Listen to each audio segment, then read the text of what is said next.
Ką tik baigiau 36 valandų badavimą ir noriu trumpai pasidalinti įdomių procesų, kurias yra vadinamas autofagija. Dauguma žmonių galvoja, kad badavimas silpnina tavo kūną. Tačiau iš tiesų badavimo metu tavo kūnas iš tiesų įjungia vieną iš galingiausių natūralių savęs gydymo metodų. Autofagija tai kai tavo kūnas pradeda naikinti senas, pažeistas ląsteles ir sukuria vietos naujoms, sveikoms ląstelėms. Labai trumpai, kai visiškai nieko nevalgai 18-36 valandas, glikogeno atsargos senka, insulino lygis krenta žemyn ir kūnas perina į riebalų deginimo bei regeneracijos režimą. Ir būtent tada įsijungia šis valymo mechanizmas. Ląstelės pradeda šalinti viską, kas nebeveikia, toksinus, pažeistus baltymus, mitochondrijas ir vietoj jų gamina naujus efektyvius komponentus. Tuo pačiu autofagijos metu tavo kūnas išskiria net per 4-5 kartus daugiau augimo hormono nei įprastai. Augimo hormonas padeda išlaikyti raumenų masę, skatinti riebalų deginimą ir aktyvinti audinių regeneraciją visam kūne. Labai svarbu paminėti, jog autofagijos metu mažėja uždegimai tavo kūne, gerėja insulino jautrumas,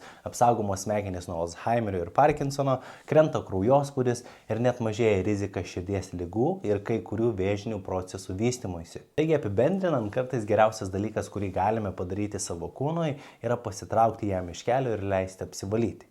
Kai tavo kompiuteris pradeda laginti, restartuoja ir kažkaip viskas savaime susitvarko. Taipogi ir badavimas gali padėti tavo kūnui funkcionuoti geriau.